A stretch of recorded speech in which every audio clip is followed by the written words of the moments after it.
mic check. We're good. Okay, we're good. Okay. Hello, everybody. Welcome back to the Onion Podcast. Today we have our usual group plus our very first guest. Oh, Hi. Oh. You want to say something? Hello, my name is Eula. There you go. That is me. I'm My the name is special Harvey. guest. Was that too preppy? I'm Dale Rowell and Harvey's friend. Mhm. I'm like always Indeed. the only girl in the group. Pretty much. Yeah, I've been friends with them since elementary. Most of them. Well, 2 out of 3. Elementary, huh? Yeah. Mhm. Oh, And- I'm sure. Yeah. I just. Yes. Yeah. Yeah. Well, I've been hella close with Eula for a good bit now, Good bit. and it seemed natural to have her as the first guest. So, hope you guys enjoy. Yeah. Well, Yeah. we did meet each other at like grade 11. When I was grade 11, I think. At like a few odd parties here and then. Mhm. Yeah, yeah. You know.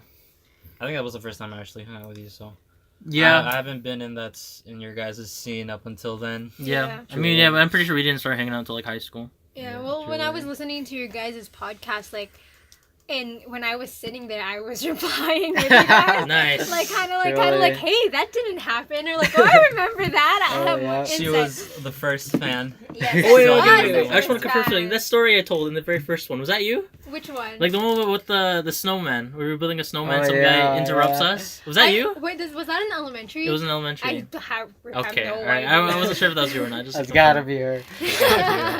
Okay. It's All fate. right. Anyways, high school. You know, what do you do in high school? I I don't know. It's a good segment. You Good segue. You learn. What else you do? You got other hobbies out there, right? And Dale, what is our topic for Okay, today? so basically our topic today is our artistries, I guess. Our hobbies. Our hobbies. Yeah. Our creative hobbies. Our creative- creative hobbies. Our- Creative outlets. Yeah. Yeah. Yeah. Which seems to fit really well with Eula being our first guest because out of all 4 of us, she's the one pursuing a career in the creative. Why don't you tell us a little bit about it, Oh, Eula? sure. Mhm. Well, I'm a graphic designer by trade, but I also Hmm. do UI, UX, web design. What is UI and Fucking UX? nerd. It's web design. It's like user experience design, like how a user interacts with an interface, and like you just like the umbrella term for that. Okay, okay. So then I do focus on design. I also love art and fashion, and just creating and basically anything that has to do with that realm. Yeah, so I've been doing that, I guess, since grade 10. Grade 10, yeah. Grade 10 was when I first got into graphic design because I knew that ever since I was a kid I wanted to do something artistic, just because my mom was a very artistic person. She was also a designer. So then Interesting. I got like, that's kind of where it stemmed from. But then like once I got into high school and I got into the graphic design program in our high school, like it kind of flourished it and defined my path a lot more. So then I knew exactly what I wanted to do. So yeah. Solidified. Does your mom still do that type of stuff? No, well, like she doesn't really have like a stable one job anymore. Okay. But then like I guess her creative outlet now is she does event decorating. Ooh. Yeah. Yeah. Okay. On a side note, do you guys remember in junior high the teacher named Mr. Flyshacker? Yes. Yeah, the graphics Oh, teacher. the Flyshacker. graphics teacher Yeah. was really good there. Yeah, Yeah, she's I remember cool. he She's used to cool. wear bowling shoes to school every day. What a Nice. kooky guy. I just remember being very chill. That's it. Yeah. He had like anime posters all over his wall. Yeah. Like that, I still remember that Teenage Mutant Ninja Turtles poster where it was like Oh, eat your hell yeah. pizza or something like that. Mm. Eat your pizza. Don't do your drugs. Yeah, it was like that. It was like eat pizza or like don't do drugs, some kind of Don't do message like that. drugs. I'm pretty sure he's still there because my sister's talked about him. I Yeah, think. he's still there. Yeah. Oh, hell yeah. He like after, well, we're gonna go into it more a little bit in a bit, but then like with skills, he was like so like how do I say this? Involved? No. Like he was so like proud of me, even though he was never really wow. a focused teacher of mine. But then like Interesting. he would like approach all of my little sisters and ask them if they wanted to do the same path and things like that. Like he was Oh, so that's cool. yeah, he was like really passionate about me winning. That's I see. hella cool. For some context, skills is a competition in Manitoba where people get to show off their stuff. You know, I think it's creative international. side. Is it international? Yeah, it is It's international. international. Is there Canada Skills? Yeah, it's Yeah. kind of the skill. Yep. That's we compete to go to nationals. Yeah. Oh my That's what the first God. part And is, then yeah. from nationals, if you're over 18, you can go to internationals every second year, something like that. Second Oh year, my so it's kind of like God. Olympics. Yeah. That's nice. The Olympics of Oh. creative Of ideas. creative ideas. No, it's Well, not. it's more practical It's trades. trades. It's trades. It's Oh, it's a trade. It was like tech box, bread and butter. Pretty much. It really was. This is what you guys trained your entire lives for. Basically. Entire lives. Your entire Yo, high school in career. grade 1, I was a cable puller. Yeah. I was the best one too. I'm 100% sure, yeah. We, By grade 2, I I was a forgot grip. But anyways, you know, we've talked about it before. we have Well, like in our pilot episodes. Yeah. But what? The skills. We brought up Skills, skills, yeah, one time. of course, we of talked course. about it. So the thing with us three amigos here is that we each have our own creative outlets that we used to do in high school. Yeah. I used to do music in high school. Rebecca used to dance, Mhm. and Dale used to do a lot of film stuff. Yeah. Films. So Roelio, what can you tell us about dance? I don't It know about is- dance. Here's some good stuff. All right, next one. Good Okay, stuff. so how I got into it, you actually gotta backtrack a little bit all the way to like grade 2, maybe like Whoa. grade 4, because I had these 2 cousins that I was super close with. Basically, ever since I came to Canada, they were like kind of like my close relatives. You know what I mean? And they wanted to get into dancing. You know, like the older cousin would teach me and my other cousin, who was only a year younger than me, how to dance and all these dances and stuff. And we'd perform them at like debuts, family parties. So you danced even before? even before high school. Oh damn, he's And- performing already. Head start up, everyone. So that was hella cool, and we actually got a little bit of a name for ourselves. Like I remember this one specific moment where I met this like random tita that I didn't know, and then she was like, "Hey, where's your partner?" And I'm like, "My partner?" And she's like talking about like the dancing and stuff, and I'm like, "Oh my god, let's go!" And then that kind of went on break until I went to high school, when in grade 9, I was like, dancing is kind of cool. So Cool. I kind of want to go tech and learn some dancing. And at first, it was supposed to be just the class because I was super intimidated and like, oh my god, I can't dance competitively. You know, I have no experience besides just the grade 4 and stuff like that. But then there was this assembly where Miss Sophia, or my director for my high school dance team, she was like, "You guys don't need any experience, guys. Just come through, and if you're passionate, if you have potential and all this stuff, I will accept you," and stuff like that. So I took a shot with the tryout, and I got it. Got it. Surprisingly, but yeah, it's No basically surprise there. where it started. I started a little bit in grade 4, and in grade 10, I'm so glad I took that leap to kind of commit to it more than just a class. Because if I just started with a class, I might not be where I was. So it was more than just the class, huh? I have a Yeah. question. Like, did you seek tech because you liked their dance group, or not necessarily? You were just kind of just doing it. It was for actually a fun? little bit about that. Because I watched further like their tours. You guys remember the tours Oh, back in yeah. grade 9? They danced their DTC piece in front of us, and Miss Sophia gave this short speech, and I was just like, wow. Wow. That's pretty cool. I Amazing. might try that out in like grade 11 or whatever. On a side note, that tour Yeah. was pretty good. Yeah, The tech tour Text was tour is great. fucking bomb. And the DMCI tour compared to that is like garbo. 905's tour for DMCI was actually pretty decent though, because we got like the good classes. Did Yeah. we? I don't remember. Yeah, we got like chemistry or something. Yeah, like Something chemistry. really Oh, good. yeah. And I think we got dance too. Did we get dance? I don't Yeah, we remember. did. Oh, wait. yeah, we Yeah. They got us to do some choreo.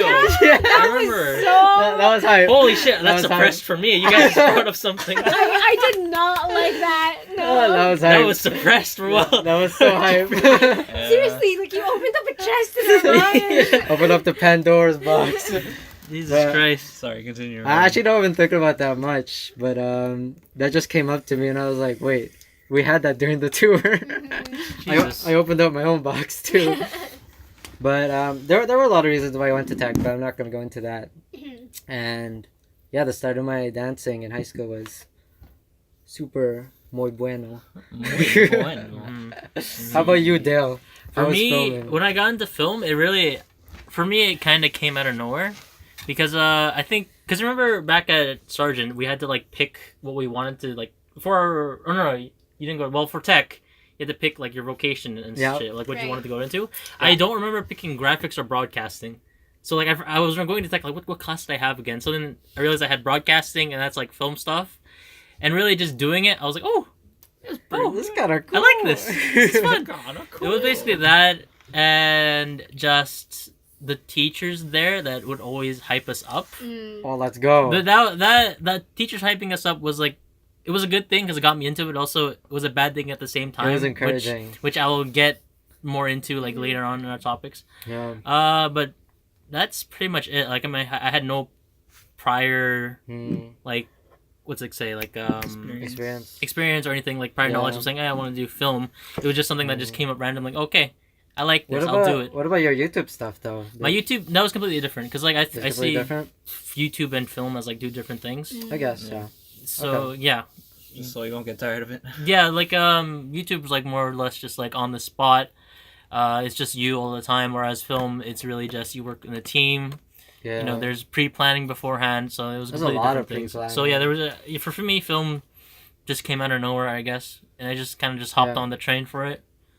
So you know, I mean, that's pretty much it for mine. Well, like when you were doing like that form back in Sargent, so you didn't even know what you chose. Yeah, I don't remember what I picked. Yeah.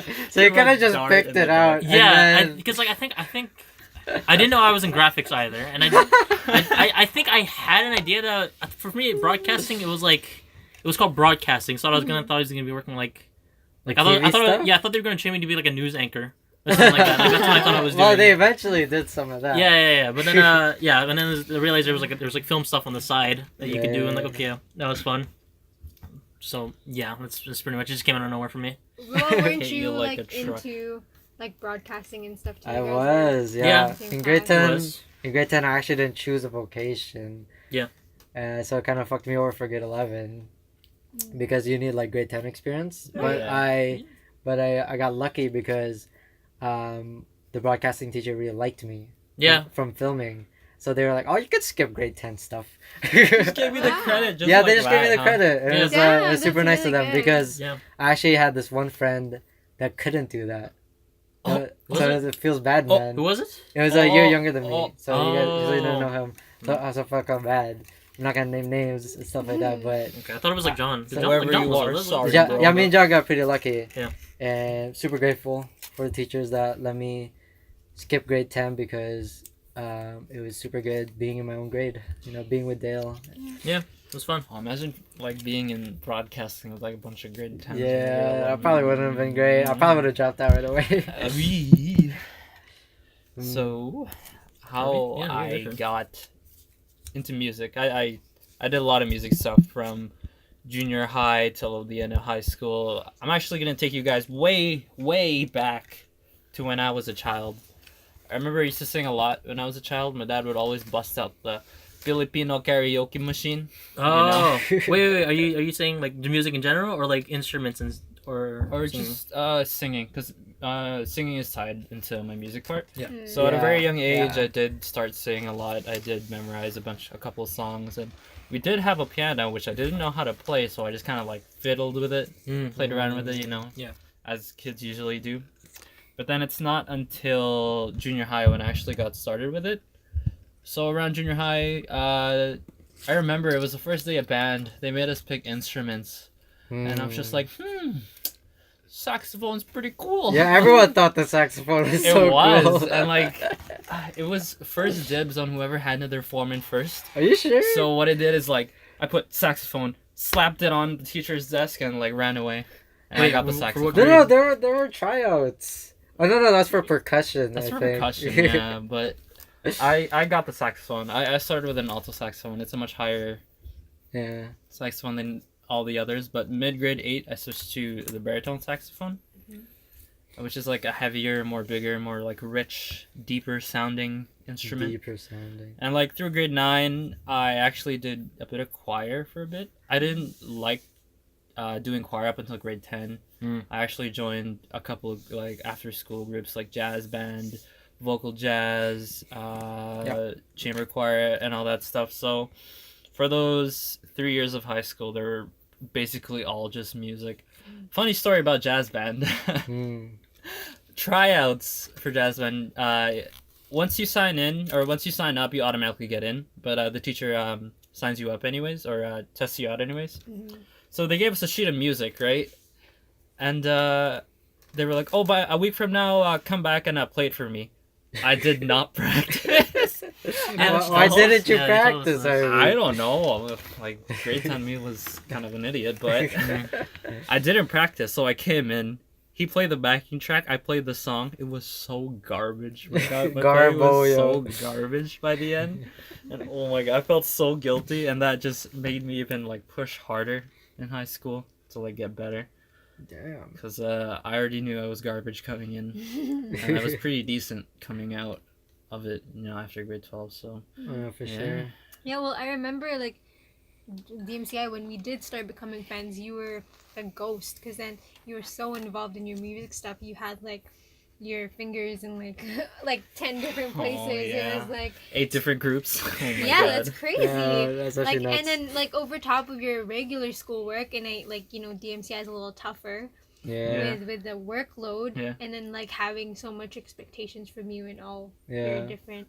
And not even including everything else like friends, family. Grade 11, actually, I had a full schedule. So from 9 till 3:30, I had school. And from 3:30 to 5:30, I had my electives. So I came home at around like 6:30 evening, coming from... And you had to do work. Yeah, and I had to work. I had to practice too. Oh my God. And by grade 12, I had a job, so I had to do that on top of it. Oh my God. So, it's pretty bad. This guy's nutty. But it was pretty fun at the same time. Absolutely nutty. It's pretty fun at the same time. Maybe that's why I like, I could hang out on some nights. Most nights. I was a bit too busy, but now, I'm kind of free of that responsibility. I kind of miss it, but, you know how it is. So, tell us a little bit about, like, I guess your process when it comes to graphics. Like, what do you do with the clients? How you get into the work, stuff like that. How is it done? Give us a general rundown. How it's made, basically. I feel like every designer is completely different. Like, the thing with one of my instructors said in college, they were like, if you learn one thing in this program, it's how to hone your process. Okay. So then process is like probably the most important thing with graphic design, because it's not art. It's not you're not making it for yourself. You're not making it out of emotion. Like, it's completely and solely about the purpose of what the project is and what the goal is, and like setting those before you even start on anything in the computer or on the paper or anything like that. Yep. So then if I have a client, I don't get those very often because I'm still in school. True. But like once we're giving an assignment, or if you have a client, you have to just do kind of like for me anyway, I kind of do a briefing on what the goals and the expectations of the assignment is. So for example, if it's to make like a social media app, why are you making that? What is the purpose? Who's the target market? Like, what is this catering to? And really like boiling down the nitty gritty. And then that's when you can start doing the creative part of it. So then a lot of it is just thinking and research and thinking and research and research and research. So then like before like to be like a good designer is to be completely thoughtful and mindful of your surroundings, the people that you're designing for, and how important they are before anything else looks good. Because then a lot of people think that designing is just about looking good, but it's mostly about function and making things work. So then like making functional things look pretty, kind of like a mix of those. Because like every client's like different. Yeah, right? absolutely. And every project is different. So it's really important for the artist to accommodate all the different stuff that comes along with it, right? Then with especially now when like the design community is so divided between web designers and Really? traditional print designers. The process for each of those is also very, very What's the different. difference between the two? Well, like One's on paper. yeah.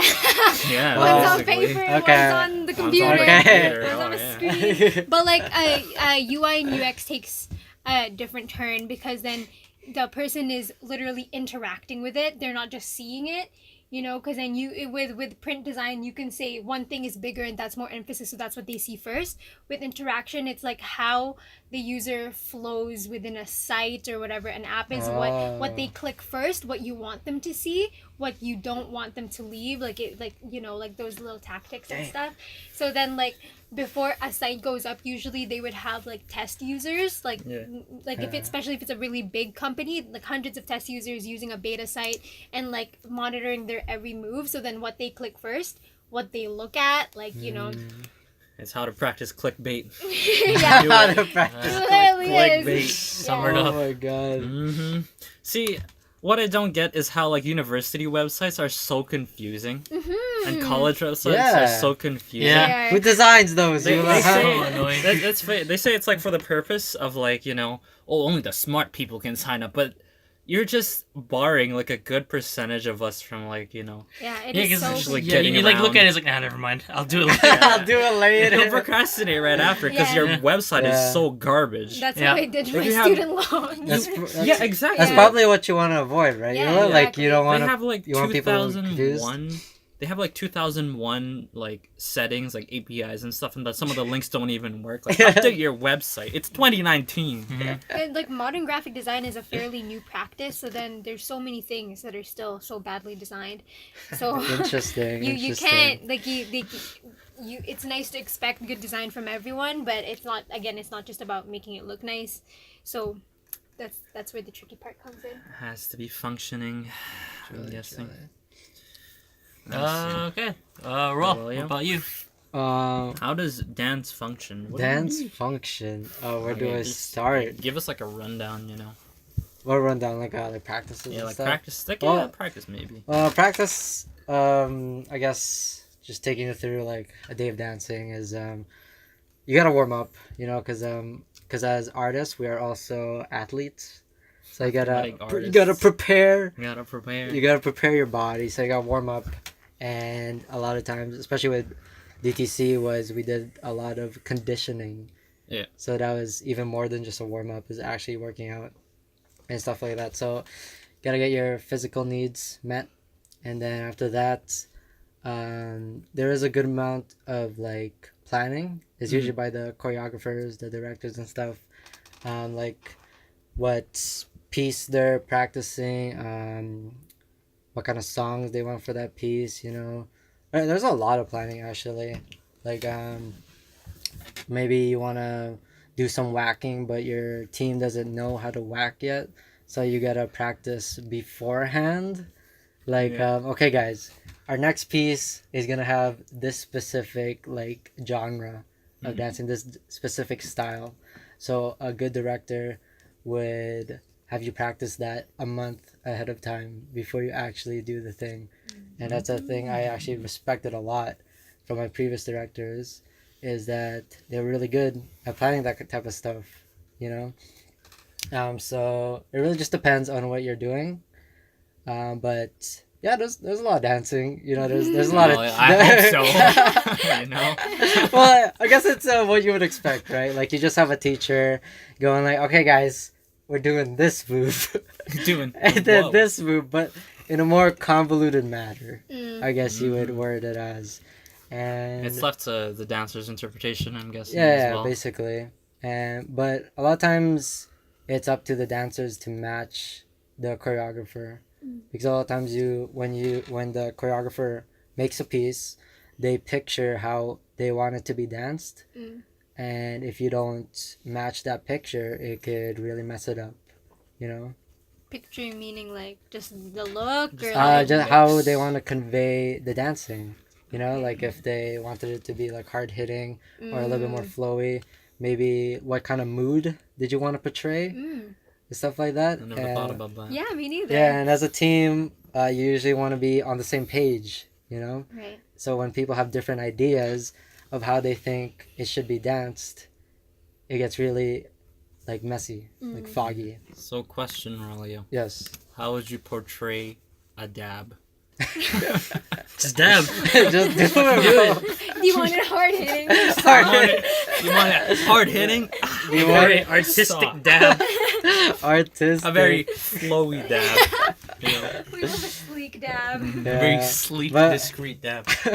But for dancing, there was a lot of cleaning. You know, there was just a lot of repetitiveness because you want to, most of the time at least, if not all the time, you want the audience to see the best version of your product, right? Right. So there has to be a lot of practice. You gotta get everything in sync and all that stuff. You know, like teachers need time to teach and students need time to learn. So there's a lot There of it is. there's a lot of patience. A lot of patience. And a lot of Yeah, that's practicing. really good. Yeah. How about you, Dale? How was the day of filming? The day of process the of film. process. There's multiple ways you could look at filming because a lot of it requires, like, same as dancing, you gotta work in a team. Like, it's very rarely you could really work on your own, Yeah. except on the few occasions where, like, there's either a film set or like a live event sort of highlight reel kind of video, which I usually like doing because really I prefer like working by myself even when it comes to film. So like I like doing the like I said, the highlight reel stuff. Basically it's really simple. Just like someone calls you up, he's like, hey, can you show up at this time at this day? Yeah. We're doing this, we want to make a video out of it. And it's like, it's really easy, it's really simple when it comes to clients. I guess the only tedious part about putting up with clients is the music, Yeah. because sometimes they really want to, they are like, for dance as well, they also want to go for a feel as well, and it's also wanting to do like what the client wants. True, So true. like for graphics, I've had it on like several occasions where like I would cut up a video and it would be like, okay, here's the video. It's like, oh, I don't like the music. Can you do it again? I'm like, okay, sure, I'll make another one. And then I pick a new song, different music, cut it up, and then I send it to him. He's like, oh, actually, can you use this song? I like this song. That's rude. But even then, I've made it a habit nowadays to be like, okay, first things first, what kind of song do you want? And then even sometimes that doesn't work because it's like, oh, we'll pick a song later. I was like, okay, fine. And then I finish filming. I get the video, and it's like, okay, they didn't pick a music, so I guess I'll just cut up something. And I send them the video again, and same thing. It's like, oh, we like this song. Can you use this? Bro, that happens to me so Right? often. Yeah. Like, I assume that I happens was with the... doing a work experience, and then so there's this restaurant at the Forks that I was redesigning a menu for. Yeah. And they basically just sent in all the information that they want on there, but they were like, "Oh, we don't know really what's going on, Yeah. but just start working on it." I was Yeah. Stop. It's like because you need No information to direction. make something, right? Yeah. So it's like if you don't give it, you're not gonna get what you like. Yeah, Yeah. exactly. Yeah. So For that's the client's point of view, they probably think like, oh, they probably want that freedom, but no. We need but we need guidelines. you need a little bit Yeah. of guideline, right? Yeah. But yeah. Because it's just too hard to start from scratch. Yeah, right? when it comes to that. But there's the opposite end of it when it comes to actual film stuff, which is the more like the hard thing to do, I guess, because it involves, like I said, it starts from you. You got to start from scratch.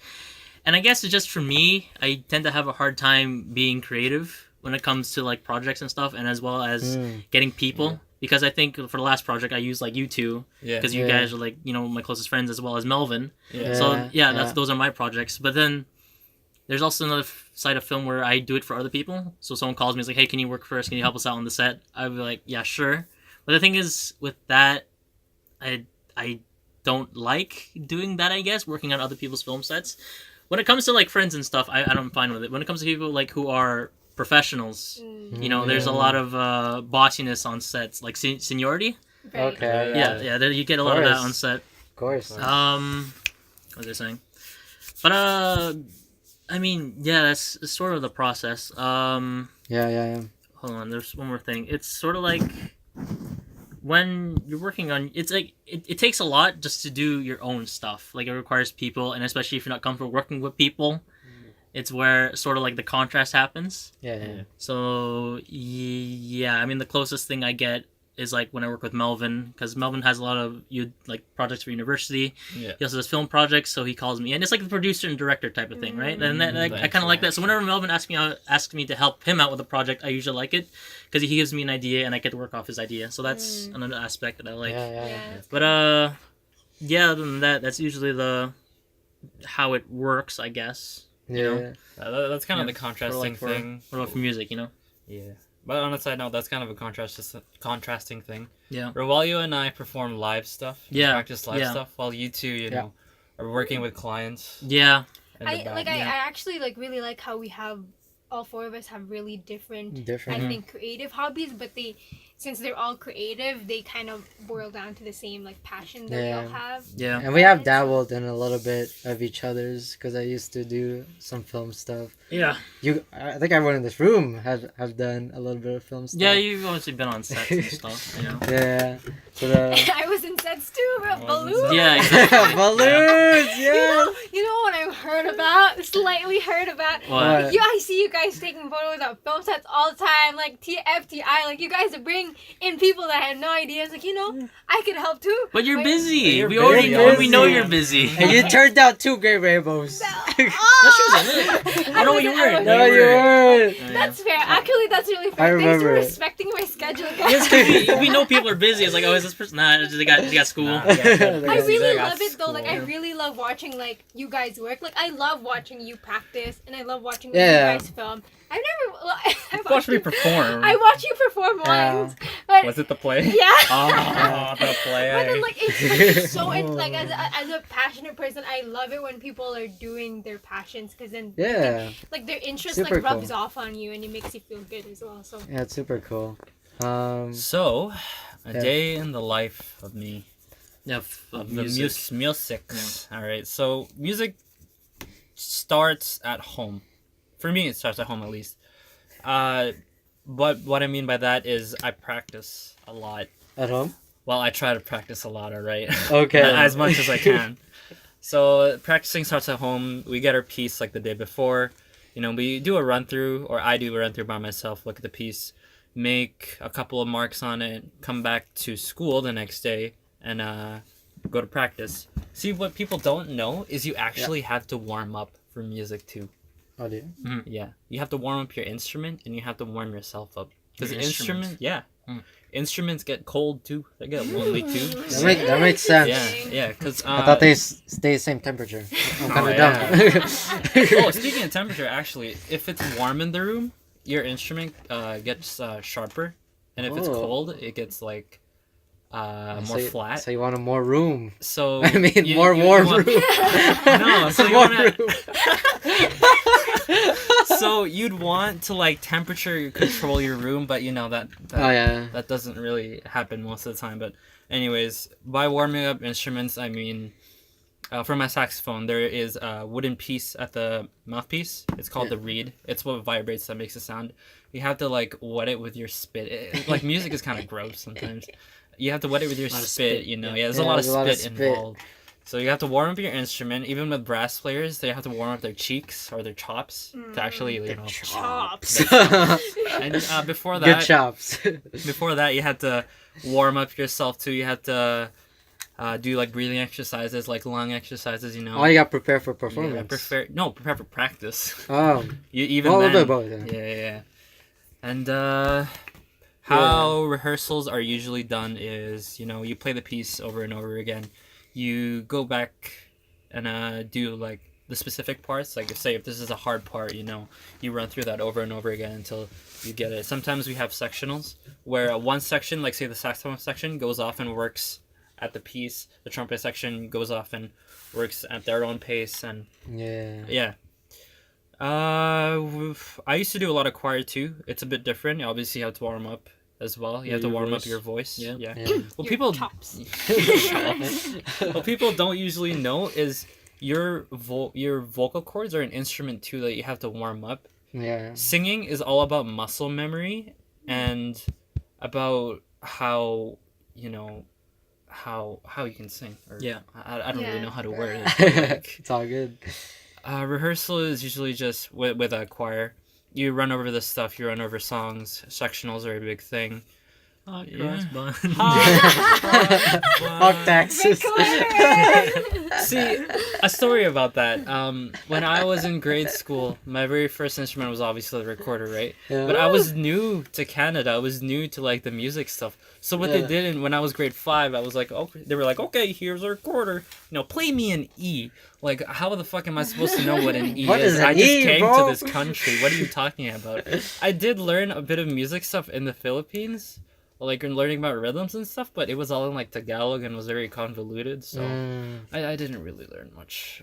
But yeah. Chili. And after practice, you get your general rundown. All right, here's how this practice went. Here's some critique. Yeah. All right, come back tomorrow with having this ready and prepped. Yeah. Yeah, and music is based around teamwork most of the time. If one part goes bad, the entire thing goes bad.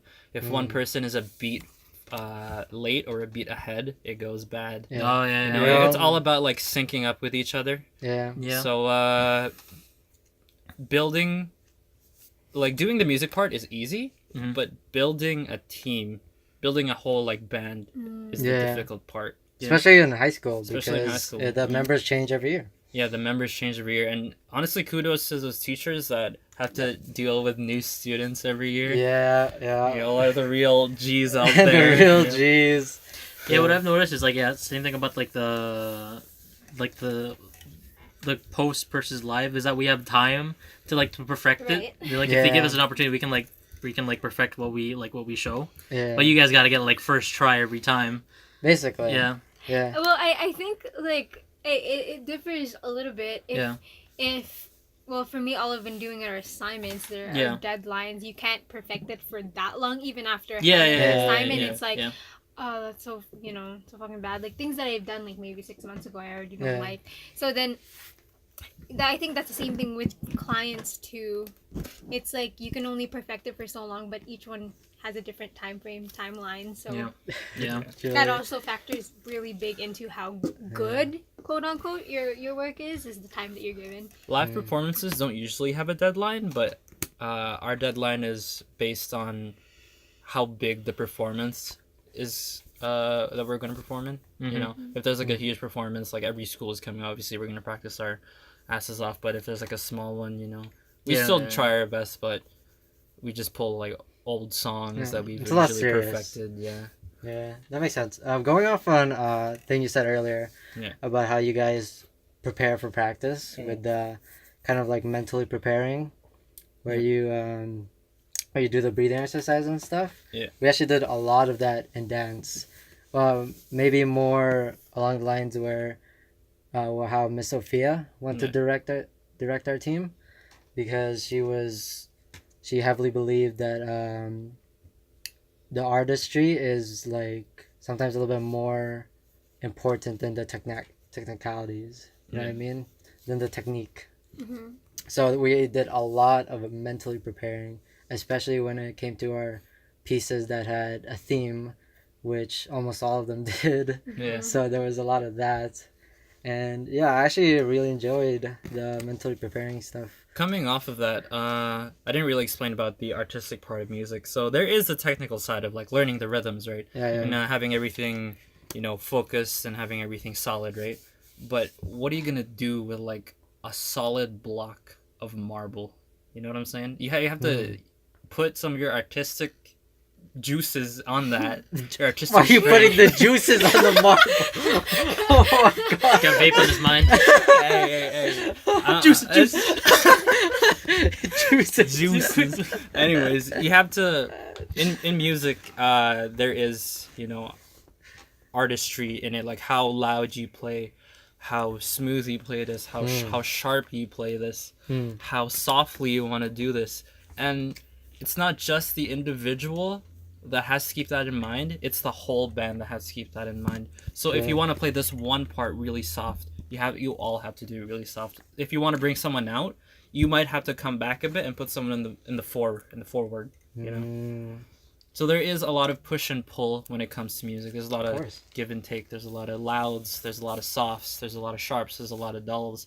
There's a lot of flows, and there's a lot of hard stops as well. So that's where the music part. That's where the music making begins, in my opinion. Music making begins. After everything is that's exactly what my teacher said. After all the technical stuff is done, after all the rhythms are learned, it's then you can make the music. Oh, there it is. Chills. I love music. Honestly, one of the things that I've always felt a little envious was I've never been a good singer.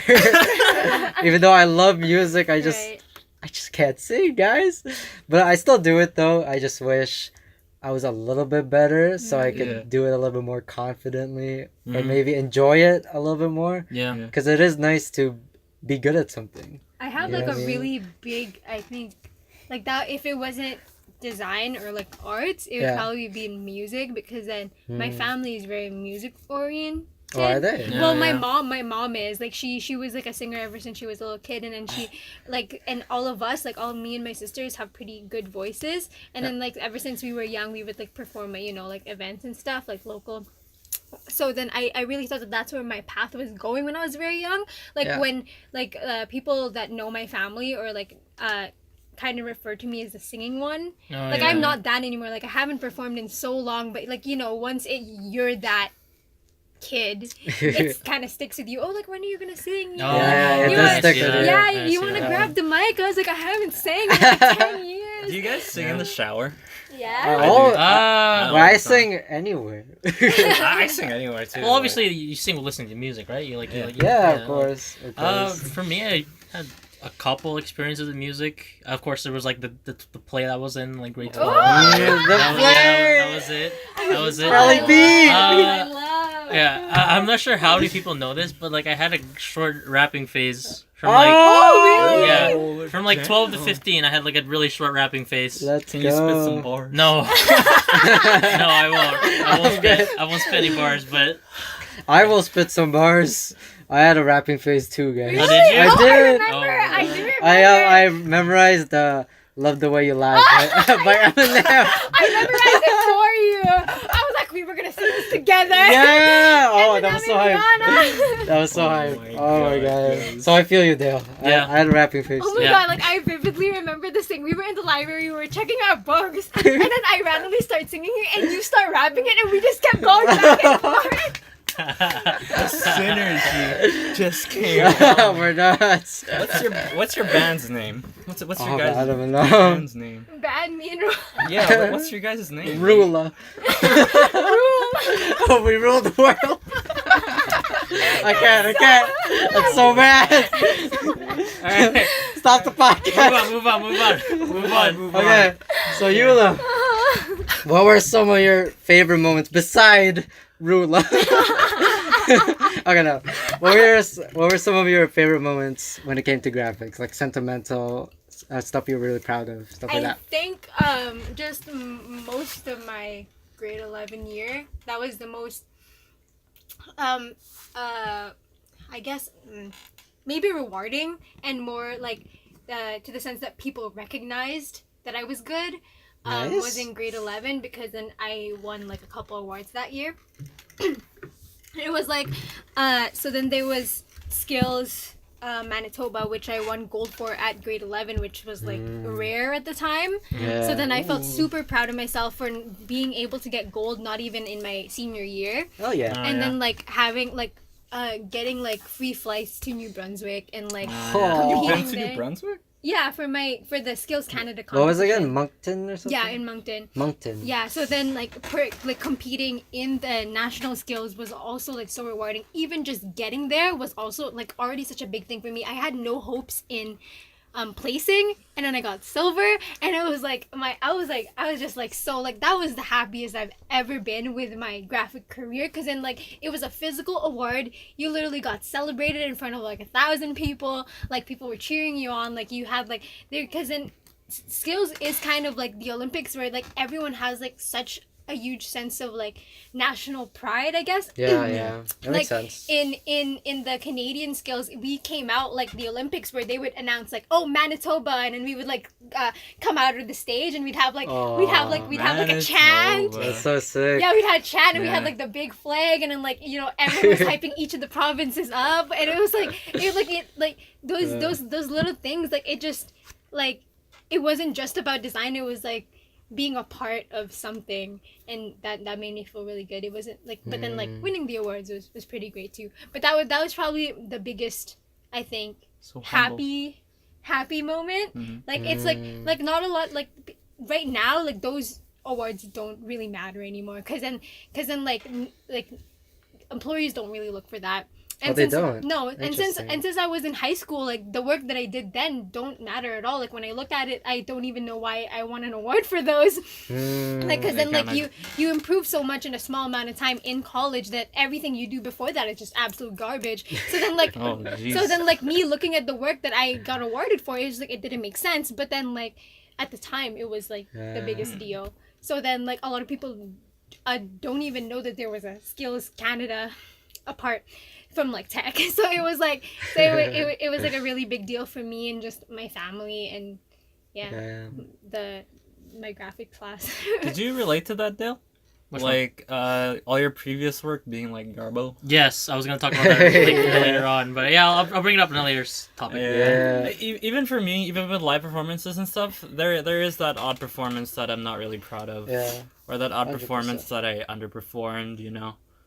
There's 100%. that I could odd hella feel practice. for that. Like I still hella respect like the DTC sets. Yeah. But maybe like individual performance, I was like, Yeah, like it wasn't that great. Yeah. or I like I feel you could have on been that. better. You know. It could have been better. Yeah, Like, and I then really want to see you dance now, because Oh, even dude. back then, like I thought you were so freaking good. I was Yeah. like, damn, that's some. if I continued, I think the difference would have been pretty big, because the only reason why I thought I was good back then was because my standards were just a little bit lower. You know, I think you guys could relate a little bit to that. Yeah. Like you guys feel really proud back then, but then looking back, it's like I could have been better or Yeah. something Yeah. like that. You know. I could have been better. But how was your trip to Moncton? Oh, it was really short. It was It only was short. It was like only like 4 days. Oh yeah, that's pretty short. It was like Moncton is even smaller than Winnipeg, so there wasn't a lot to do. But Like like you in Moncton. I know, right? But it's just like a surge of being in a new place. That was the first time I Yeah. really traveled. And going for competition. Yeah, and going for a competition and like having those nerves, and just Yeah. like, especially the people that I did travel with, they were strangers to me. Then that was also Sure. a new experience. But then like also seeing the sea, like the ocean, was really cool. Like it's The sea. it's a different I love. It was just such a great scenery, like being so close to the ocean. That's literally the ocean, like, you know. Have any of you guys seen the ocean yet? No, I don't think so. No, Vancouver. Vancouver. They're beside the ocean, right? Yeah. But Yeah, I did because I took the ferry to Victoria. Okay, Oh, there okay, you yeah, go. there you you've go. been- There you go. I was gonna say, there's an island there. If you just saw like a strait. Right, if you just like look No. west. No, it was the ocean. What is it? The Pacific Ocean? Yeah, it's the Yeah. Pacific Ocean. Yeah, I saw that. I saw that shit. I saw that Saw shit. From Victoria. Cool. Yeah. So, Aurelio, any good memories? There were a that you lot like of good talking about? memories. A lot of them had to do with competitions. Maybe my one of my most happiest ones was when I went to, was it Ottawa? Yeah, it was Ottawa. I Yeah. went there for regionals, I think it was called. Regionals. Oh no, it was nationals. It was nationals. Oh, national. Oh my god. It's for He's the moving up. Skipped. it was nationals for Hip Hop International for Canada, and we qualified through a video. Oh, I'm distracted. Sorry. Okay. I'm distracted. Okay, so we were initially gonna qualify through a regional, but then we took a look back at our piece and all this, and we're just like, we're not ready. so we needed a little bit more time. So we took a big risk and skipped the regionals, and we did it very last minute where we sent in a video of us performing to like the heads, I guess you would call them, the judges, like the people who run it, and then we qualified. They were like, "Oh, guys, this looks great.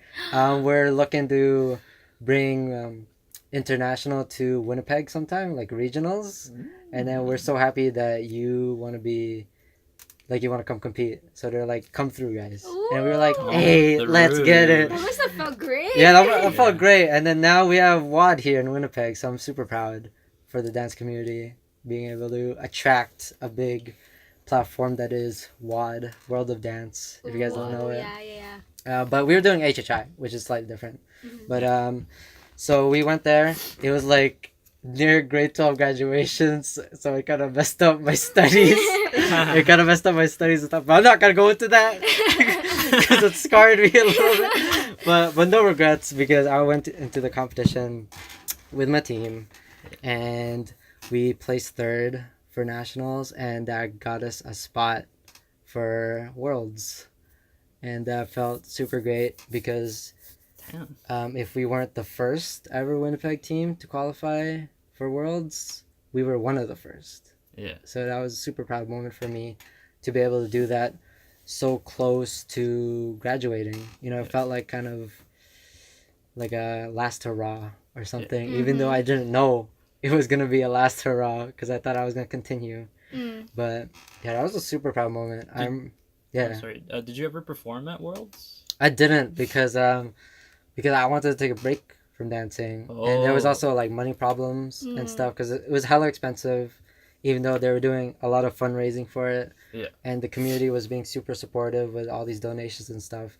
But I was like, the director and all the choreographers, they decided to invite everybody this time. And I was like, you know, maybe they don't need me for this one time. Maybe I could sit it out.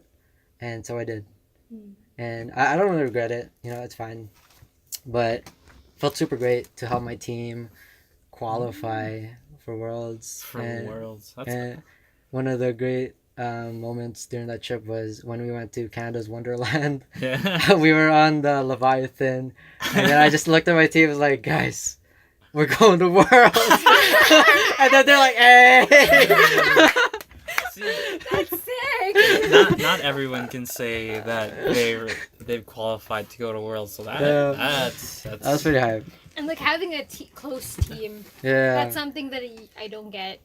Yeah. That's definitely one of my most cherished parts of dancing, was how close I got to my multiple teams and stuff like that. Is made some good connections, and yeah. And after Worlds, Universals. What is Universals? You get to compete with other planets. There you go. There it is. How about you, Dale? What were some of your favorite moments? From favorite moments from film, like when it comes to sentiment, there's not like big ones, I guess. Like say like competition wise, you know, like having competitions, getting, you know, placing and stuff. For me, I think it was really just the small moments that we get out of film. It's like when you're doing a screening and someone laughs at a joke that you worked really hard on. Aww. Those are always like the good ones. Like, oh hey, they like that. It's very, you know, or like oh that they thought that scene was cool, or thought that was good. It's really just the small ones. Because like for when it comes to the big ones, I haven't really had a lot, I guess. Because you know, I just never really competed that much. I competed only like a few times. A small moment I really liked was when, well, it wasn't even filming. It was the pot. Oh no, it was filming when we filmed that short film you directed.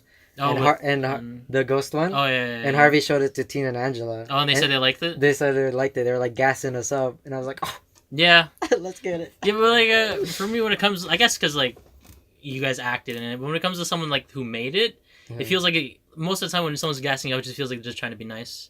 You know? Oh, really? Yeah. I'll get into that later, to the stuff that you hate, but yeah, for the sentiment wise, it's just the small stuff, really, not really anything big. Just chilling with your friends, making some films. Yeah, maybe like the afterwards, like the feeling afterwards. Maybe if you're really proud of it, it's like, oh yeah, we all made this together. Yeah, I was super proud by balloons. Yeah, balloon. Yeah. Towards the end of balloons, yeah, I still remember like the after party, the premiere for balloons was really nice. Yeah. We dressed up. Yeah. Oh my Yeah, the gosh. period We had balloons were really nice. speeches. Yeah, that was really nice. Oh my god, I can't believe that was So us. can you give me some context of balloons? Oh yeah, you don't know. You never seen balloons? I've never seen. Well, it was balloons. Good. technically the very first like film we made independently. Together. Yeah, as a team. Like there was no budgets, there was no like teachers that said we had to do this. It was just us like, hey, like, you want to make a movie? From scratch. Yeah, from scratch. Like, yeah, sure. How long was this like film? 10 minutes. Was it only 20 10? minutes. I thought 10 it or was like 20. almost 30. No, it was like No? 10 to 20, I think. 10 to 20. That's a Yeah, big 10 to range. 20, I think. Yeah. Yeah. Yeah. Maybe 15 to 20. Yeah. Balloons. Yeah, it's just a small stuff pretty much when it comes to like my experience in film. Wait a But, minute. How did it come to? I think Rainier made a script and we Rainier- were like, Yeah, Rainier made a script for film class and he pitched it and he's like, "Oh, we can't do this; it's too big." And then I think our teacher was like, "Oh, you guys want to do it over the summer?" Yeah. and then we were like, we could do that? Yeah, so they We could let make us. our own? Yeah, this is support from teachers. Let us borrow equipment. We use their stuff. We use the building. But, And, but they didn't put any input. It was basically independent. Yeah, Yeah. so then like what was so cool was that we were doing it during exam week Mhm. and then Oh, a little bit yeah. afterwards that. So then we had like all of Tech Voc, no one there, Yeah. just Yeah. filming. And it's like Yeah. that's a huge It was school and so it was so sick. nice. And Yeah. the cool part was our teacher showed it in class. Like afterward, like Did he, yeah, no, like he showed us it in grade 11, when first in grade 11. He showed us to the grade 11 class and the grade 12 classes as well. So that was cool. So then we sort of like Yeah. what was it called? We displayed dominance over the higher grade. We asserted Took dominance. initiative. So that was good. Yeah, that was good. We actually T-posed on them. Yeah, because Actually dabbed we on were like one of the first few classes to, I think, to actually like do that, like to do stuff outside of class. I think. True. So yeah, that was. I think that they was good. really liked that you guys wanted to do more, Yeah. like Yeah. take initiative to do Yeah. your own projects. Yeah, So. but the thing is, like, all has like a downside to it, so we'll get to it. The evil side. Once you get to the There's always downside, the dark huh? side. Okay, Harvey, your turn. What about you? So I do a have. quick pause. You guys want to go over an hour? I think it's fine. Yeah. Yeah, we'll go over Yeah. an hour. Yeah, continue. It's because there's a fourth person that's Yeah. Yeah, that's good. So I have a couple of good memories from doing music, but probably one of the best ones was my trip to Banff when I was in my senior year in Oh, Banff, Alberta. So everybody at the after school program fundraised, got together and went out to Banff for a week, and we had to perform like every single day. Me being in every single group, I had to perform every single day, almost every hour, and like Oh, little to no God. downtime at all. Damn. But it was still pretty fun. I still remember that one performance where I played a song called "Back at the Barn" or whatever. We called it Outback. I don't know, but I had a Outback. feature. It was like a feature tune featuring me, and I had to play this like greasy baritone style, saxophone solo. It was all written, so I didn't have any like made up solos on the spot solos. I kind of suck at that. I finally accepted that, but I did transcribe meaning I got someone else's solo from a really popular guy and like wrote it down myself by ear. So I was still pretty proud of that. And one of the most proudest performances was my chamber choir performance. At the end, we sang this really emotional piece called "Conversion of Saul," and everyone cried at the end. Afterwards, it was such an emotional moment of like everyone, like everything just came together, We've been writing on that song. We've been working at it for a couple of months beforehand, so it really had a lot of weight when it came down to one of our final performances as a group. And yeah, other than that, I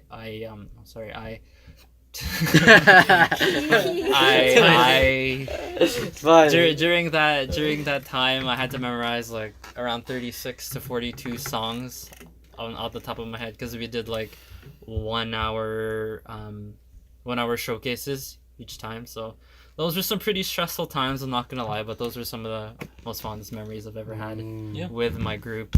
And also I did a play. Yeah. Yes, you did. Oh. Play. Grade 12. It's your boy. Yeah, boy. But which play do you ask? That's right. It was Shrek, the green Oh. man, Your boy the green boy. Farquaad. Shrek. Your I boy. played as Lord Farquaad. You know, I was pretty proud of my performance, You were but great. like, Yeah, you're awesome. Super awesome. what Yeah. kind of sucked? Super tubular, bro. What kind of sucked is you could boil down my like high school music career to being Lord Farquaad. Yeah. Because It's what everybody remembers, yeah, pretty 'cause much. It's what everybody remembers. Because how could you not remember Yeah. the Shrek play? Like Shrek is such a big meme. Like being Farquaad, Bigger meme. bigger meme. Yeah. Yeah, bigger L. You know. I feel kind of bad that that's literally all I watched from you. Like, cause then, I had so many good performances before that. like, I didn't. Well, God. first of all, we weren't that close, but you know, Uh-huh. it was honestly like so good though. Like comparing it to like tech plays and music. Yes, yes. Shrek, oh my god, it floored me. It was legitimately funny. The vocalists were legitimately good. Yeah, yeah. Mhm. Thank you. like the I guess the props and like the actual set was also like they worked really hard on it. Yeah, yeah. You know, Yeah. like you can tell like just the amount of like time and effort and just like Well, I'll get The into that production later. quality. yeah, like I think like a little bit of a side note, but also something that was super duper sentimental for me was also performing. Like that's something that I've been wanting to get back into as a hobby, because then graphic design is kind of my main thing, like it's my career now. So then as a Yeah. hobby I want to go back into performing arts and like theater, because I really liked it when I did it. Yeah. Like so then my like I did in grade 9 I did a Willy Wonka play where I had a pretty small part, but I did have like a song, and like being on stage made me feel really great. So then I did it again in grade 12, mostly so that I could become valedictorian, because you had to have an extracurricular to apply as valedictorian. So I was like, you know what, I'm gonna do the play, because then you know that's one thing that I'm actually interested in. And when I did it, it was so much fun. Like maybe not so much like the practices, but then Don't even like remind me. the main like the actual like performing part, The it was, week. yeah, it was completely nerve-wracking, but then it was so rewarding, because then like my part had a lot of improv parts. So then like it would just be like where it would say my character's name would just be blank, like improvise here. So then like making my own jokes and like having the audience laugh at what I say, like this isn't scripted, like it made me feel so good, people laughing. And then I also had like this one like really emotional song, and then my boyfriend at the time said that he like cried to it, and it made me feel so good. Like it was like man, I Whoa. did, like I wasn't even feeling that emotion singing it. So You then sure he didn't say that just to get some cooch? Whoa. Are you sure you? oh man, don't ruin my dreams like this. It made me feel so good that I pulled emotion from someone. But yeah, That's the That is thing a side too. note. By nature, I'm What's not up? a very like Farquaad person. What do you mean? Like I'm not a snob, you know. Filipino Parko. I was the Pinoy. I was the Pinoy Farquaad. Pinoy quad. But and you know how like Farquaad's character is, you know, very like royal, very upstanding, very, you know, center of the spotlight. Okay. And having to like method act and like having to act like him, I didn't know where to start. So you know what I did? Yeah. I rewatched the movie. Oh wow, that's just a good time. Yeah, and like and I had to rewatch the movie, and like I had to pick up on his like nuances, like, you know, Yeah. how he acts, how he says things, how he does little things like this. So there was a bit of research put into the play, Yeah. but it was pretty fun. I was on my knees like the entire yeah, time. Ho, ho, ho. oh, And you already. It's kind of sus. Yeah. I had my own knee pads with my name on it too. that's when you know. That's when you know. Oh my god. One other really sentimental thing was my last day. Oh. My last day of performing. It was for In the Zone 10, a dance competition, which was actually the last of In the Zone. Like they finished at the number 10 one. And so I was in two categories, varsity and adult, for my two different dance teams. Mhm. And for varsity, DTC won first place. We beat the adult team. No, it was varsity. Oh. It's a different category. It's different categories. Yeah. Well, I felt super great about that because it was my last year. You know, my team also told me that I could be the one or at least I should be the one, to go grab the trophy if we were to win. And I was, I felt so grateful for my team for letting me do that. I don't know, felt really good. And then later on that day, I went to adult with my other team. Yeah. And then we won first again. Oh, double first place. And then I just remember like Eula messaging me like, "Oh my God, you won 2 first places or something like that." And I was like, oh, "Thanks, Eula." Thanks, Eula. Got you. Because she found out through like Instagram or something.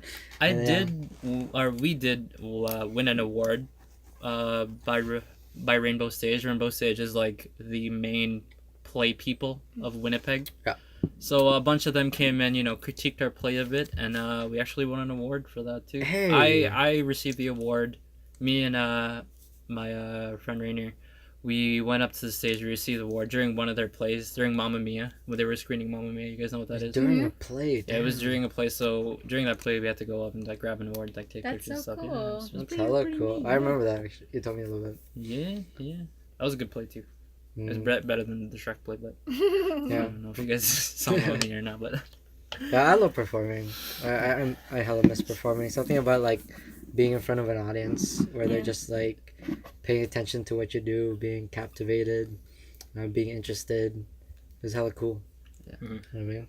anyways, when there is light. Hell of a segue, Harvey. I know, right? Anyways. When there is light, there is also dark. Oh my God! What are some Stuff that we some of the hated. secrets? Some of the Yeah. dark secrets that we You hated. guys got any to dirty have laundry? perform. Eula? Y'all got some dirty laundry. I think that I needs think I cleaning? have 2 in mind. One is Try not to call too many people no, out. I'm or not gonna call any. anything. Okay. Okay, maybe. Maybe Maybe you'll hint. Okay. You'll hint. Okay. Only I 7 people, you'll be fine. We need a clickbait title. Eula exposes. Oh my god! That'd actually be a great one. Got scammed by.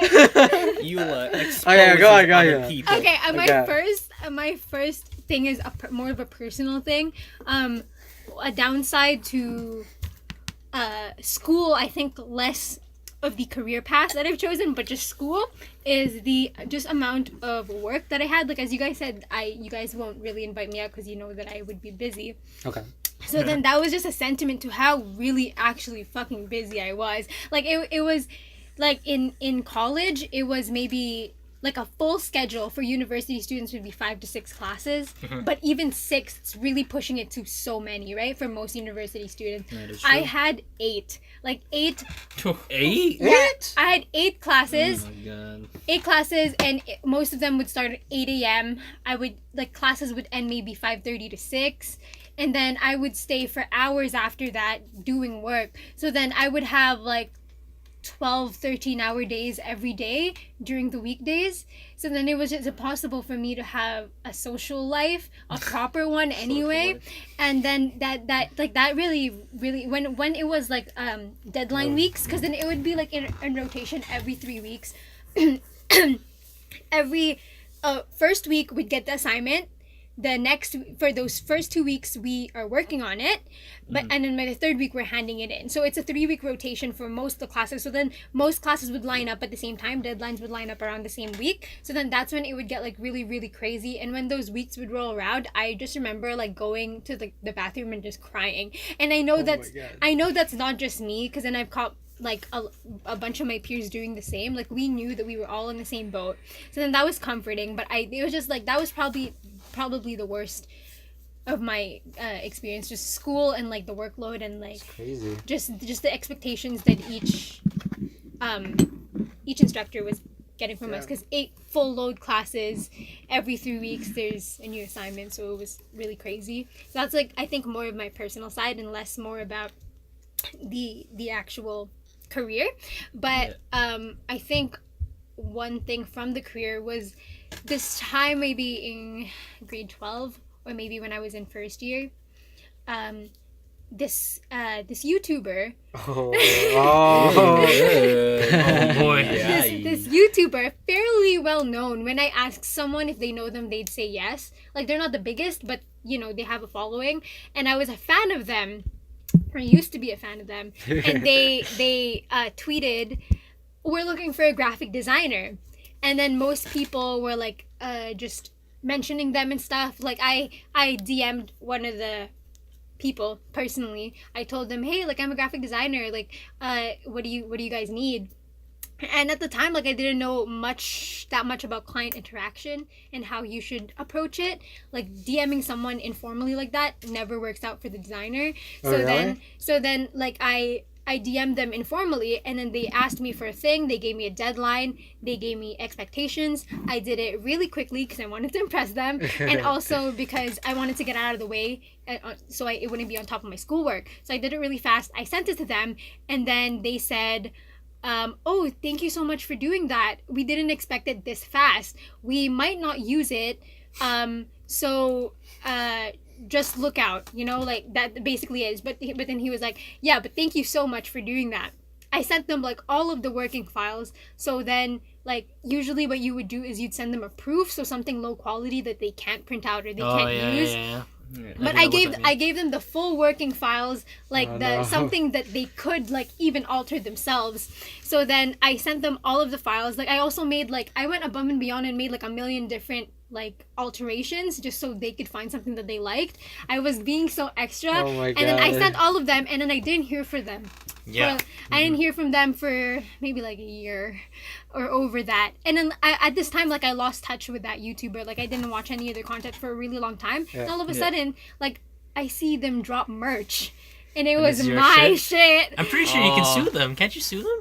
But that's like so convoluted. It is, like, it it- takes a lot of your own money. Through DMs guess, yeah. too. Yeah, it was Yeah. like you should like I learned so much from that, because then if they're making, let's say, like $40 a shirt and that's my design, if I could get commission off of that, that would earn me a Yeah. lot of money. Yeah. Your royalties. Yeah, even just a flat rate, like acknowledging me, giving me a shout out, telling them Yeah, that I shout did this. out. Oh my Nothing, God. like completely just ignored, took my files, didn't DM me, because I told them, hey, if you end up using it, please DM me, I'd like to know. They didn't. They just used my files and Yeah. printed it on shirts. I see people wearing them. I see it so, on their site. That's so messed And up. I was just so irked. Man, But it's a learning experience. I Yeah. grew from it. I feel like a lot of freelancers get screwed Yeah. over. They do. On a side note, I had a close experience like that one time. Oh no. Yeah. No, I didn't get ripped off or anything, but it was like the point where it's like you have to be careful, like sending them everything at once. Mhm. So what I did, like I worked for this one debutante. Basically, it was her first one, so I was very like skeptical about sending her shit. Mhm. So then at first I would send her like clips. I'd be like, okay, here's what it looks like so far.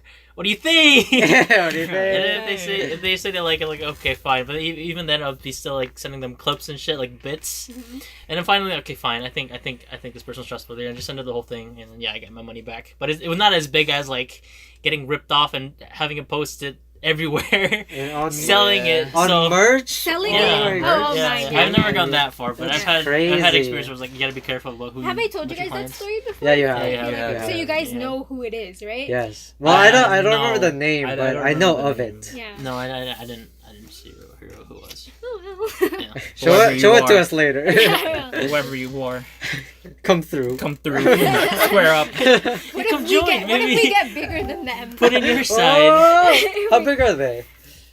Pretty big. Like I think maybe 100K? no, more than that. Definitely more than that. 200K? I think when I interacted with them, they were maybe at around 500K. Oh my God. Damn. But then now they're probably at 1 million or so. Yeah, or they could have been downtrending. You know, like Maybe. some channels fall off, but damn, 500? That's insane. Yeah. Imagine that much exposure I at a know, very right? young Yeah. If Jesus. you snitch on them, you could start Yeah, some I'm drama. saying, it seems like a pretty good fight to fight, honestly. just on the internet, like not even Yeah, like just as on like as a YouTube, law. Just be like, hey guys, these guys suck. Post it on like a forum or something. Post it, Yeah. on, post it on like the Reddit or something. Yeah. All right, guys. Oh, that's a good one. This is how it Do went you down. still have the DM conversation? yeah, dude. I probably do. Yeah. Ah. Oh, there you go. Oh, you do? You do? Expose them. Yeah, I Oh, do. you could probably do screenshots Yeah, then. What? yeah. I People don't usually like People- stand that Yeah. stuff, right? Yeah. Can. Yeah, Is that- this how we're gonna get our road to fame? YouTube drama? The Onion Boys start drama with ex YouTuber. Who the fuck are the Onion Boys? Yeah, it's back to Wait, the what Onion is Boys. that? Oh, these videos are kind of cool. Alright. Yeah, that's Oh good. my god. Alright. Okay. Well, stuff that you hated. Your turn. Here, let me think a little bit. Here, Dale, you could go. You want me to go? Yeah, you have a lot of stuff. Are you right? sure you want me to go first? Yeah, you can go first. Okay. Wait, I hold gotta on. think a little That bit. kind of Eula's thing kind of sidetracked me a bit. This is Okay, so interesting. for me, there's quite a few stuff that I really don't like about film, and it's mainly just I guess the people that are around it. Like I've been doing it since high school, right? And I did a little bit of university. I found it like a lot of the people are kind of Elitist? elitist and toxic Okay. because, for me there are like two types of film people, right? There's like the elitist ones, the ones that don't want to acknowledge your work. They think that you're better than you and shit like that. I feel like you got a lot of, I feel like there's a lot of elitists and egos in every single one of our For sure. For sure. yeah, for sure, right? 100%. But in film it's like you can just you feel the aura off them all the time, and it's like they always like they give off the vibe that they're smarter than you when it comes to film. What And, if I'm that person? I'm just yeah. kidding. Yeah, I know. There's also the question like it was like okay, I feel like I was that person at some point too. Mm. Which also I need to bring up again later on. So then there's the elitists, the egos, the people that think they're smarter than you. There's also the annoying people that just won't stop talking about their stuff. Like they like if Melvin hears this, he knows what I'm talking about. But I like thought you were calling out Melvin. no. Melvin's like Melvin's not a film student, but he does film. But film students, like film people in general, there's like I said, on film sets, a lot of it can be like really seniority. Like it depends on experience as well. Yeah. What else? Oh fuck, I have so much to say. It's like hard to get it all at once. Harvey, save him. It also Cameras. it also comes down to like when it comes to people trying to compete against you, because like I said, there's a lot of egos, right? And then when the moment you do something better than them, they instantly want to like run you over. Oh my So god. it's like everyone just wants to like crumble, like bring you down to their level. They Like want to one up you. like as soon as you do something, they want to do something as well. Are these Yeah. people that we know, like friends? Yes and no. Yeah, Like, there's a few that you could know, and there's one that you probably don't know, and I probably met them in like university. Yeah. And then there's Yeah. also like some people think like there's one guy I ran into in university. Like for some reason he just wouldn't acknowledge anything that I said. Like every time I pitched something or offered this person like the actress, he would like shut me down. Aw, And I'm like, dude, rude. And then again, it comes back to me because it's like I have more experience than this guy. But then again, it's like a constant loop. So it's like I'm this person, but at the same time, this person's pissing me off. So it's like So now you know how they feel. yeah. So then like inadvertently, like it sort of made me into toxic and elitist as well. Oh no. So and that's the thing, like what I said before about teachers, they hype us up and stuff, right? Yeah. But I remember it was the moment in grade 10 is when Miss B hyped us up, was the moment my ego started to build and my elitism started to build. And it eventually just grew so big where it carried out throughout high school as well. And the thing is with me is that my ego is very like I have a very shatterable ego. Like it can pop really easily. Like fragile. Yeah. So the moment like it shattered, it was like so Shattered. like it's just the moment it breaks, it's like oh, you gotta start back at square one. I feel It's Yeah. hard to recover. it's hard to recover. Yeah. 100%. Yeah. So that, and then that's why it also comes sort of like the competitive. It links back to the competitive aspect, because sometimes you just let people have their moments. Let people have their shine. Mm-hmm. You don't need to tear them down and shit, right? Yeah. Yeah. It's also other people comparing your work, where it's like, oh, this person did something good, but oh, this one did better. So like, why you gotta compare our works? They're two completely different things. Yeah. What else? He's There's a smart. lot of ego. Yeah. vacuum There's like type that's stuff. like yeah. Wait, hold on. Who What was hurt our you? previous stuff? Oh, there's also a lot of selfishness when it comes to film as well, because I know a few people who don't like to help out other people in their film ideas. Oh no. Like when it comes to like say like if I want to make an idea, I know for a fact there's some people who don't want to Help who wouldn't you? want to help. Yeah, because the only reason I stuck with like you two and Melvin is because I know you guys. You know, you guys are close friends of mine. Yeah. Melvin too. Like I help him out, he helps me out. But I know there are some people that I would want to ask, but I know for a fact like, oh, I want to, you know, like I'm like I don't want. I want to do like. I want to do my projects, you know. I want to do Okay. my stuff only. And then just hearing that, it sounds like that's kind of selfish. Don't you think? It's like I don't want to help other people with their projects. I want to do Yeah. mine only. Only my Yeah. projects matter. That's why I can't do group projects. I'm Yeah, that right? person. Yeah. Well, yeah. My I don't think way anyone could Yeah. do It's it. the best way. I'm Yeah. sorry. My way or the highway. Yeah. So then, in a way, I've said before, I kind of want to break away from film in a way, because like then again, I said I was also that toxic elitist person. Like I remember it was like me and Jake in fucking film class just shitting on everyone. And looking back on it now, I was like, yeah, remember that is kind of mean to think about. Yeah, it you back guys then. are pretty like high and mighty. Like there's, We were. I think like a younger like the year before us, they would produce something and then you or Jake or someone in the group was like, oh, they just copied us. They made something Yeah, better. they copied us. That's where the mindset comes from. Because like people starting out, yeah, of course they're gonna be bad, but instead of like shitting on them, maybe build them up a bit. Yeah. Yeah, help them. But at the same time, it's like some people don't want to take advice from That's other true. people. That's very, Yeah. very true. That's So it's very just like true. it's just a constant loop of just toxic and like Everyone's toxic toxic. behavior. There's the moral of the story. Well, Gee. I'm really glad that you ended that cycle of toxicity. Yeah, 'cause like now I that you're kind of talking want about to it- break it. Like I like from now on, I think when it comes to film projects, like I'm good. I'll help out other people, you know, to be the nice guy. Like I'll help out Melvin anytime. I help out Jacob.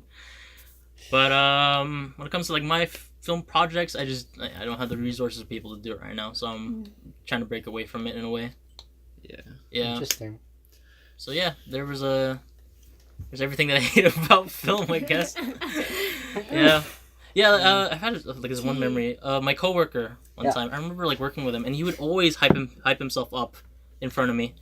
Like he was, oh yeah, I did this one time. You know, oh, I did this. This guy did this thing. You know, I worked for this one guy on set. I'm like, yeah, I've done stuff too. You want to ask me about it? And he never did. He never did ask for my Oh word. my my god! guy. How dare he? So What a Yeah. guy. It'd be like that. there's that. Mhm. How about you, Harvey? Do you have any Some sour moments. some sour moments? Some very Bitter. sour moments. So I'm gonna take you guys back. Oh shit! Oh, Back Again? To my house. Right? What? to your house. It's kind of sus. So during that time, especially when you're new, you know, there is a huge shift in workload when it comes to music. So a lot of personal practice, a lot of all the mechanical stuff that you have to do behind the scenes, you know. Looking at performances, you only view them at their like best point when they're ready. People don't usually see what goes in the background. Mhm. What goes in the actual background is hours and hours of repetition, of grinding, of going through your music, looking over stuff, all those countless hours to basically perform for a fraction of that time, you know. Yeah. Yeah. So Very small. very fraction. very small fraction. So Yeah, that's it's mostly around like 90% practice and 10% performing, or even like bigger Probably than that, like bigger 95. because you're doing hours at a time of practicing, yeah. and you're doing minutes minutes at of a time performing. of performing. Yeah, you only see people at their best. So Yeah. practicing by myself, it could get really frustrating, you know. Sometimes your reeds would break, your mouth gets sore, your voice gets sore, and at the end of the day, you know, you're kind of just tired, kind of messed up. And when it comes to True. practice the next day, when you don't have your mechanical stuff down, you don't have these rhythms down, when you don't have the song down, it kind of sucks. Because like I said earlier, the music happens when the mechanical stuff is like done and over with. Right. So I Okay. couldn't properly, you know, play my music. I couldn't properly do what I want to do during those crucial times of practice. It especially was prominent when the Shrek play, coming back to the Shrek play. See, how practices would go was we'd get out at around 3:30, and at 3:30 till 8:30 or like 9:30, we'd practice for like long straight hours of, you know, singing, sometimes doing blocking and all that stuff. I was on my knees for the entire time, so it even sucked for me more. I had knee pads, obviously, but those long hours of just going over the lines, memorizing them, memorizing the songs, choreographing, all that stuff for like an hour play. Don't get me wrong, it was all worth it. Like all your reactions, I'm glad that everyone came out.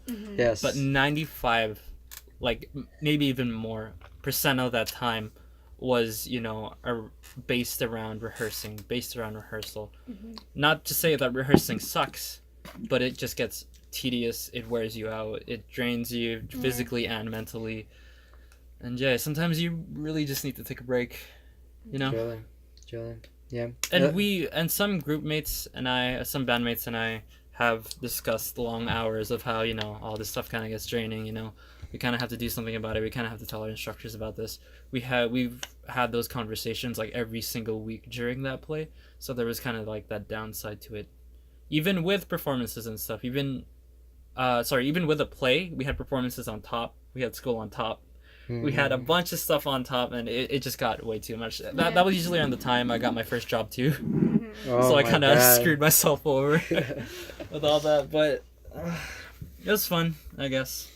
Yeah. But mingling with everyone, you know, when groups come together, sometimes you disagree with one another, and that's where some tension comes in, and it really affects our playing and how the group dynamic works. So I'm not really gonna get into that because it runs deep down the chain of command. I'm guessing there have been some very emotional moments with our instructors. There definitely have been some moments of sadness, moments of grief, but overall we did come out on top. Yeah. Most of the time. So I guess it was more of a character development type thing. A band development. Yeah. You know, there were some goofs, there were some gaffes, but it was draining. Had some loves, had some loves, laughs. Had some live, love, laugh. Is it live, laugh, love? Yeah, it is. Live, laugh, love. Oh, the fucking anthem. It was a very humbling 5 years of. Sorry, it was like 5 to 6 years of my life being involved in music. That's cool. Oh, that was a long time. Yeah. For me, I honestly didn't have that much like toxicity, I think. Really? In my dancing, yeah, I don't know. I feel like when it comes to dance, there's a lot of like egos as well. Yeah, just as much as film. Yeah, for sure. I think there's like hella egos. You know, like being such young dancers, it's hard to control like what you think of yourself. You know, either you have really low confidence, or maybe a little too high of confidence, and that could really cloud your judgment. And that's how egos get made, and that's how insecurities get made.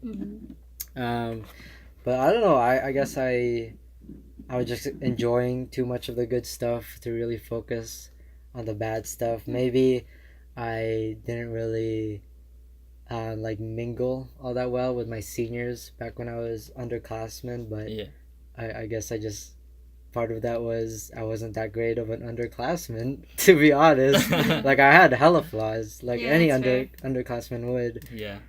So yeah, I was pretty good when it came to my dancing. It really helped having Miss Sophia though, like control all these egos and control a lot of the problems we had. It really seemed like if I just relied on her, I could make it through anything. Has she ever called any students out? 100%. Really? You know, she's not afraid to to point out like your mistakes, things you could work on, bad things you're doing for the team, good things you're doing for the team.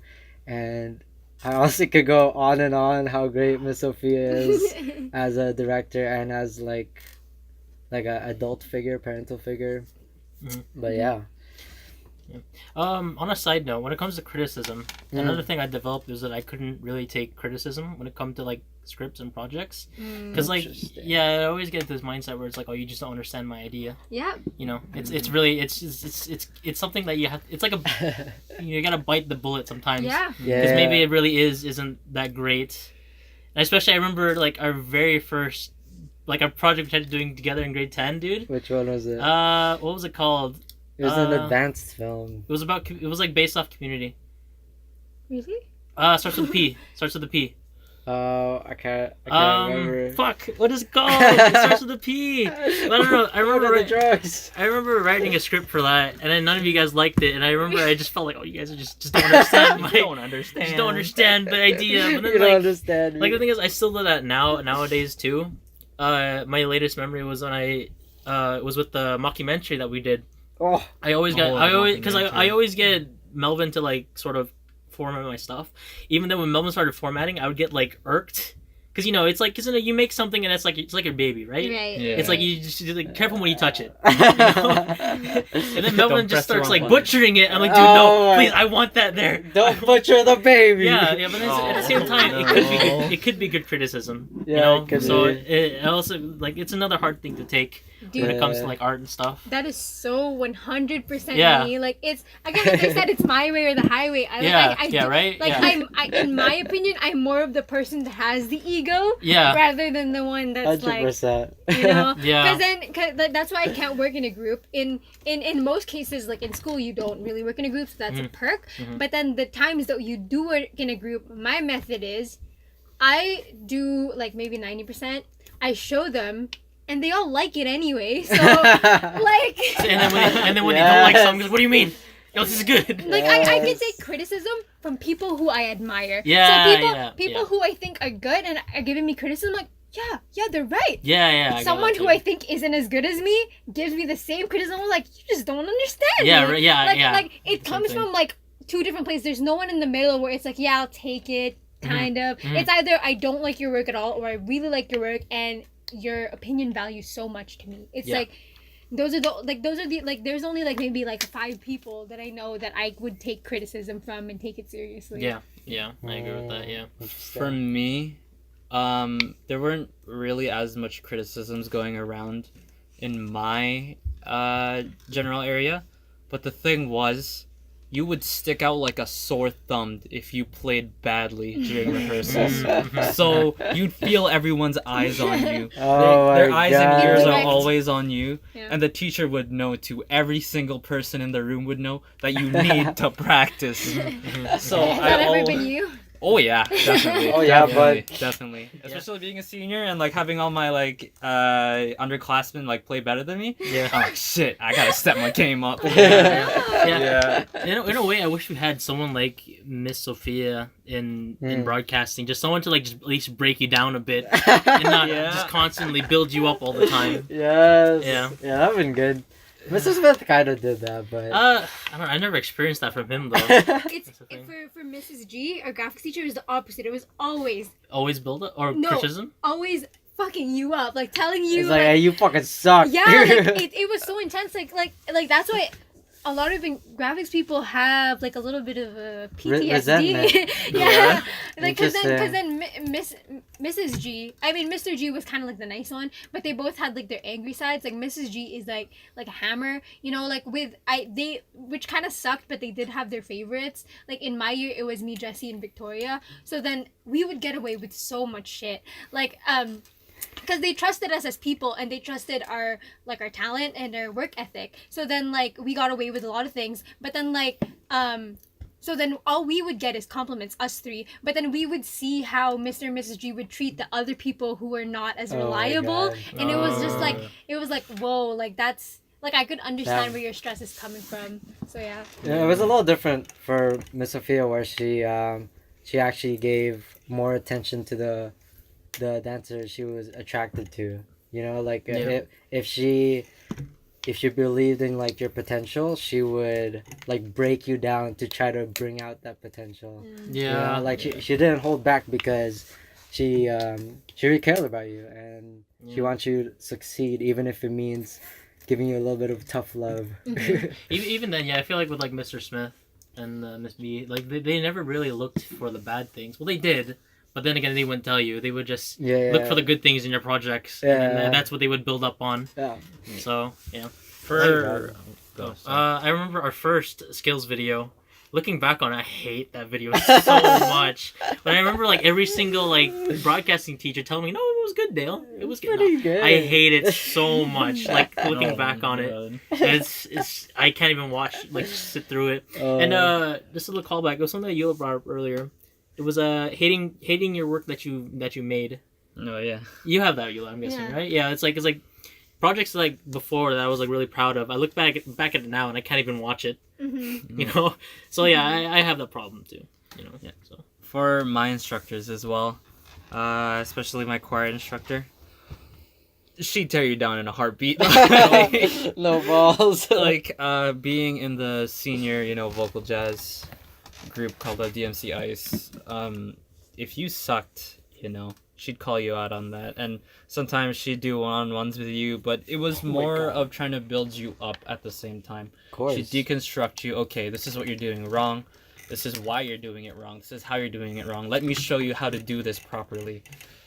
When she deconstructs you, she brings you back up in a way that, sometimes there's one-on-one interaction, sometimes there's group interactions, and sometimes it's just by yourself. This is what you need to work on. Come back tomorrow and we'll talk about it more.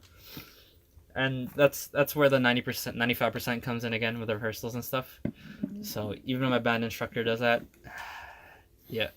My playing sometimes was not up to par, and sometimes I had to haul some ass and bring myself there. yeah. With Really? me, like, since I told you, like, Mr. and Mrs. G were like all compliments with me. Yeah. That's a bad thing, because then like maybe they were really impressed with my work, but you have to give some criticism, and you gotta like tell me that I'm not like this perfect, like great, like This everything god. you do, because then that's how they treated me, was like everything that I made was great, like there was no flaws. Like they literally sat me down after I finished this project and it was like, Eula, this is like portfolio worthy, this is amazing, like honestly you're better than us. That's what Oh they my said. god. And I was like, what the heck? I was like, whoa, like that's Yeah. so much to give to a student. Yeah. Like, That is a lot. and then like I was very proud of it at the moment, but looking back at it, like that's not something you should say, like, because I want to be able to look up at them and like Yeah. I trust their advice, trust their criticism. But then like now that they say that I'm better than them, then what's the point Yeah. of you Yeah. giving me Yeah, that's criticism? true. They're basically leveling Yeah. themselves with you. Like I think that wasn't a good thing to say. And then like Yeah. from my high school experience, since everyone kind of never gave me criticism, going into college, to be honest, not a lot of people gave me criticism either. Like I don't want to sound cocky, but then like my instructors, like my work ethic may not be like the greatest, but my actual like output, like what comes out, what I hand in, is like really good. Like I get like 80s, like it's like that's normal, when some people like it's really hard for them to get a 60. So then it's like that's what kind of built up my ego, was then like how easy it was for me to get 80s and it was so hard for people to get 60s. And then how my like the comments that the teachers would give me was really good. Like they would give me criticism, definitely not how Mr. and Mrs. G was, but then like just recently I had this exit interview where I had to present my exit portfolio to like 2 industry people and like an instructor, and this instructor is one that gives me criticism pretty like normally, so I was used to that. But then like the 2 industry people, they had nothing nice to say. They were like completely just like saying, oh, this would be a better idea, I think it would be better if you did this, like I know you're a student, that's why it's not as good. Like one of them even said Oh my the God. word mediocre, and Oh that- my that's a gosh. word that has never Shit. been used to express my work. that's So then I insane. was so hurt. Like obviously like I couldn't express that, you have to take criticism in this industry, but then like having like, this was so recent too, like literally like a couple days ago. Oh my so then, god. So then like having my ego shattered, maybe like I still have the confidence in my work, but then like having those people say that to me was like new. And then also after they said that, my immediate reaction was, they're not that great anyway. Fuck these guys. They don't know what I'm talking. What yeah, they're like, talking because about. then I researched them before going to my exit interview, and I didn't like their work. So Oh then my god. so then with me, like, you know, my ego just comes back up again. But then like after like a bit of reflecting, even though it was just a couple days ago, like I kind of learned like that's not how we should treat it, especially they're my seniors. I should respect their advice. They have way more experience than I do. And then kind of like boiling it down. But yeah. Have you guys ever seen Whiplash? Yeah. Yeah. Did you ever hear the saying from that movie? What is it? The worst thing that you can tell to someone is "good job." I have a bone to pick with that movie. Really? Yeah. Okay, real quick. Say it before we wrap up. I have a bone to pick with that movie because that's not how rehearsal goes. People don't throw chairs at each Well, other. why first not? of all. Why not? Because it's dangerous. You're gonna damage the instruments.